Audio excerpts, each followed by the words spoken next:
Alors bonjour à tous.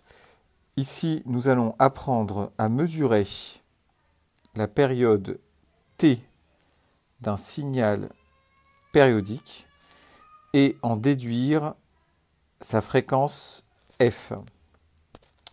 Alors comment faire? C'est relativement simple. On a un signal ici dont l'amplitude est variable dans le temps, car elle n'est pas continue. Le signal, on voit que le signal est alternativement positif et négatif, car il alterne entre des valeurs positives et négatives, donc il est alternatif. Nous voyons aussi qu'il possède un motif élémentaire, donc il est périodique. Alors, comment trouver, qu'est-ce que c'est qu'un motif élémentaire et comment le trouver? Un motif élémentaire est la plus petite partie du signal qui se reproduit dans le temps. Donc, par exemple, vous voyez, ce signal, ce motif est un motif élémentaire, car vous voyez qu'il se reproduit à l'identique dans le temps. Donc là, on a bien un motif qui va se reproduire à l'identique dans le temps. Alors, il n'existe pas qu'un seul motif, il existe autant de motifs qu'il y a de points sur la courbe. Donc, par exemple, on pourrait prendre ce motif-là. Ceci est aussi un motif car c'est une figure, c'est la plus petite figure géométrique qui se reproduit à l'identique dans le temps. Vous voyez que c'est un V, hein, vous voyez que le V se reproduit dans le temps. Donc, comment faire pour mesurer la période? C'est très facile. Il suffit de repérer le motif élémentaire et à partir du motif élémentaire, on va pouvoir en mesurer tout simplement la période sur le graphique. Alors là, vous voyez que le motif élémentaire commence à 0 secondes et se finit ici à 4 secondes. Donc on a la période. La période, je répète, est la durée du motif élémentaire. Donc ici, elle vaut 4 secondes, hein, sachant que le motif élémentaire, c'est la partie qui est surlignée en vert. Nous avons la période. Pour en déduire la fréquence, bon, pour calculer la fréquence, c'est très facile aussi. Je vous rappelle la définition. La fréquence est le nombre de motifs dans une seconde. Donc si vous claquez deux fois, par exemple dans les mains en une seconde, la fréquence est de 2 Hz. Si je fais en une seconde, la fréquence est de 2 Hz. Si je fais, la fréquence est de 3 Hz. J'ai claqué 3 fois en une seconde. La fréquence, c'est ça. Alors, on ne compte pas le nombre de motifs élémentaires dans une seconde pour calculer la fréquence, hein. Il y a une formule qui est très simple, qu'il faut connaître par cœur.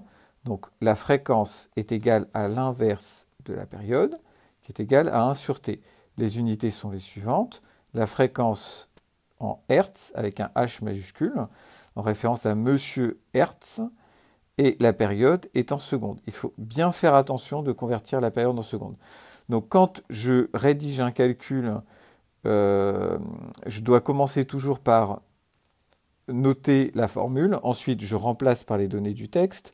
Donc ici, c'est 1 divisé par 4. Je fais le calcul à la main ou à l'aide d'une calculatrice. Donc ça fait 0,25. Et je n'oublie pas l'unité dans le résultat qui se trouve être déserte, hein. Il y a toujours 4 parties, hein, dans une rédaction lorsqu'on utilise une formule, hein, c'est je donne la formule dans les bonnes unités, hein, je remplace par les données du texte et je fais le calcul et je donne l'unité, la bonne unité dans le résultat. Alors, dans l'énoncé, souvent, on vous demande de convertir en notation scientifique. Donc, je peux donner le résultat en notation scientifique. Donc, ça fait 2,5 fois 10 puissance moins 1 Hertz avec, je le répète, un H majuscule. Voilà tout le travail qu'il faut faire pour calculer une fréquence. Ce n'est pas trop compliqué. On va faire un deuxième exemple pour être sûr que vous avez compris et on en fera un troisième tout en compliquant à chaque fois la tâche. Alors, donc, je répète encore une fois, pour calculer la fréquence d'un motif élémentaire, d'un signal, il suffit de repérer un motif élémentaire. Donc, un motif élémentaire est la plus petite figure géométrique qui se répète dans le temps. Donc ici, vous voyez que c'est toujours cette espèce de zigzag là, qui revient tout le temps. Vous voyez que là, on l'a là, et hop, on l'a encore là. Vous voyez que c'est la plus petite partie où là, j'ai été un peu trop loin. Voilà, c'est la plus petite partie qui se reproduit dans le temps.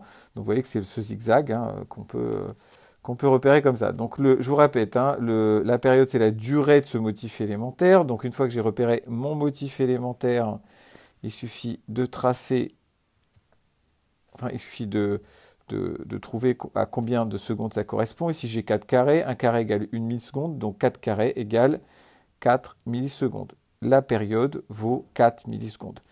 Une fois que j'ai la période, je peux en déduire la fréquence, tout simplement, en utilisant le calcul que j'ai fait tout à l'heure. Donc la fréquence, c'est l'inverse de la période. La fréquence est en Hertz, avec un H majuscule. La période est en secondes. Attention, la période en secondes. Or, ici, vous voyez que l'unité, hein, sur le signal, ce sont des millisecondes.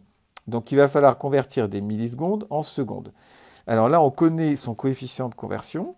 Hein, 1 milliseconde, je vous l'écris en dessous du signal égal. 1 milliseconde est égal, alors on va utiliser la notation scientifique pour que ce soit plus simple. 1 milliseconde est égal à 1 fois 10 puissance moins 3 secondes, c'est notre facteur de conversion. Donc 4 millisecondes est égal à 4 fois 1 fois 10 puissance moins 3 secondes. D'accord? Donc là, vous voyez qu'on a converti. Hein. Alors ça, il faut les connaître par cœur, hein, ces facteurs de conversion. Ils sont très utiles pour convertir très rapidement d'une unité vers une autre unité. Donc, nous avons fait notre travail, nous avons converti dans les bonnes unités, donc nous pouvons remplacer par les données du texte. Deuxième étape de la rédaction, donc 1 divisé par 4 fois 10 puissance moins 3 secondes. Et donc, nous pouvons faire notre calcul. Donc là, on connaît un petit peu les calculs sur les puissances de 10. Donc ça fait 0,25 fois 10 puissance 3. Et n'oublions pas l'unité des Hertz, qu'on peut mettre, parce qu'on n'a pas fini notre travail. Hein, la notation scientifique est un nombre compris entre 1 et 10. Là, 0,25, c'est compris entre 0 et 1, donc on n'est pas encore en notation scientifique. Donc ça fait 2,5 fois 10 puissance 2 Hertz. En gros, hein, on est à 250 Hertz. Ceci est la fréquence. Allez, un troisième essai pour valider hein, la compréhension, pour être sûr que vous avez compris. Donc là, on a un signal, un nouveau signal. Je commence par repérer le plus petit motif qui permet de reproduire mon signal en entier. Donc là, j'ai toujours le même, hein, c'est facile. Donc là, on a le signal. Vous voyez que cette espèce de petite vague, zigzag, là, se reproduit encore une fois dans l'espace. La période, c'est la plus petite, c'est la durée de ce motif élémentaire. Donc le motif élémentaire commence ici, se termine ici. On va noter T, cette période. C'est la période donc, du signal périodique. 1 carré est égal à 1 microseconde. Donc 4 carrés, hein, toujours pareil, est égal à 4 microsecondes. Alors, comme tout à l'heure, ici, nous ne sommes pas en secondes. Donc, pour utiliser la formule de la fréquence, il va falloir convertir en secondes. On connaît le coefficient de conversion. 1 microseconde est égal à 1 fois 10 puissance moins 6 secondes. Hein, celui-là, en règle générale, on vous le donnera, il est un peu plus difficile. Donc celui-là, on va vous donner ce facteur. Hein. Après, il suffit de remplacer. Donc 4 microsecondes, c'est égal à 4 fois 1 microseconde. 1 microseconde, c'est 1 fois 10 puissance moins 6. Donc 4 fois 10 puissance moins 6 secondes. Nous pouvons utiliser la formule de la fréquence parce que nous avons converti dans les bonnes unités. Je rappelle l'écriture. Je commence par donner la formule. F égale 1 sur T. Je rappelle les unités.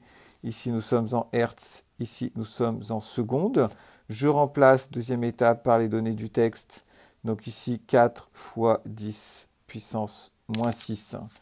Donc, secondes. Je fais mon calcul en notation scientifique avec les puissances de 10. Donc, 0,25 fois 10 puissance 6, que je peux simplifier, hein, toujours en notation scientifique, un chiffre compris entre 1 et 10. Donc, ça fait 1 fois 10. Qu'est-ce que je raconte? Non, excusez-moi. 2,5 fois 10, donc du coup, puissance 5. Et on n'oublie pas l'unité en majuscule, Hertz. Voilà, donc 3 exemples hein, pour mesurer la période T d'un signal périodique et en déduire la fréquence F. Alors, je ne l'ai pas dit, mais les signaux peuvent être variables. Vous voyez que C'est pas forcément aussi simple que ça. Là, on a un signal triangulaire. Là, on a un signal... Le deuxième est un signal carré. Et celui-là, c'est le plus fréquent en physique. C'est le signal, le dernier, le signal sinusoïdal. Bon courage à tous.